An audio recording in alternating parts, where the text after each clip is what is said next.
just always remember that your symptoms are not your enemy. They're not your enemy. Okay. They are signals. Okay. And it's your body trying to have a conversation with you.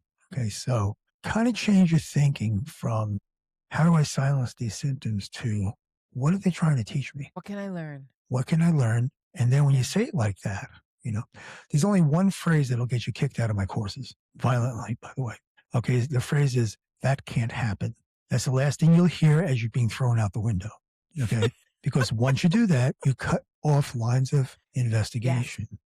Yes. Sherlock Holmes always said, when you rule out the impossible, however improbable, must be the truth. Okay. So guess what? Sometimes when you're, anxiety ridden and stuck at home and this is your lot in life and somebody talks with you for a while and this happened in fourth grade, did I ask him about me? No. Spirit told him, say this, it'll be his hint. Otherwise he's not going to get it. That's right. And I was like, okay, yeah, I remember that, and of course I had to look it up because whatever. I don't mind. I don't know everything. I know a lot of stuff, but Albert Einstein always said, don't memorize stuff you can look up. I'm over there going, blah, blah. I can't feel my brain. Right. Exactly.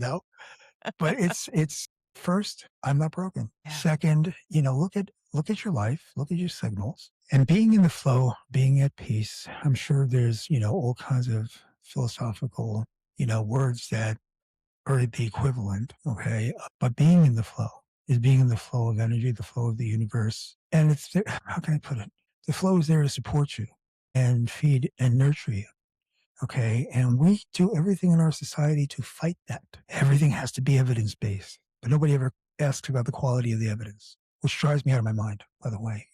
What's the evidence for that? I'm like, that's the worst thing that ever happened to traditional medicine was depending on placebo-controlled double-blind studies instead of what's real. So if you have hypothyroidism, subclinical, which means you go to your doctor's office, it's 95 degrees out, you have a sweater on, you're losing your hair, you're gaining weight for no reason, but you have this normal thyroid test in your hand. In the 1960s and before, the doctor would look at you and say, I'll use this for toilet paper later and start treating you. Now, they're not even allowed to treat you until the tests. Right. You have Lyme disease, we'll give you 6 weeks of doxycycline.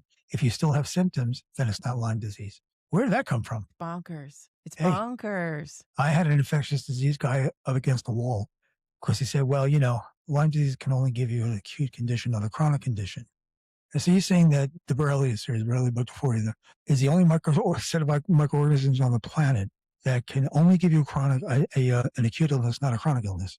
And he kept repeating it like one of those talking heads. Yeah. And I wanted to get him up against the wall. I wanted to do like Darth Vader on it. Like, I love there's the New Yorker in you. This is disturbing. Come on, man.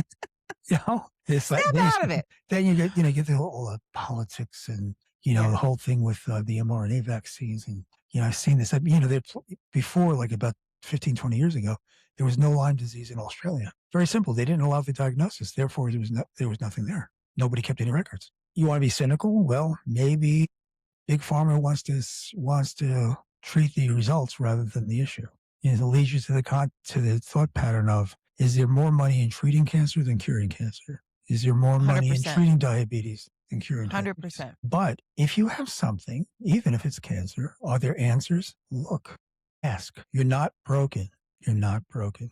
Listen, if that's the biggest thing to come out of this conversation, listener, tattoo it to the inside of your eyelids so that every time you blink, you get to read it. You are not broken. I can say that from personal experience. Mm-hmm. Had I just accepted that I was broken and would never recover, yes, that would have been absolutely true.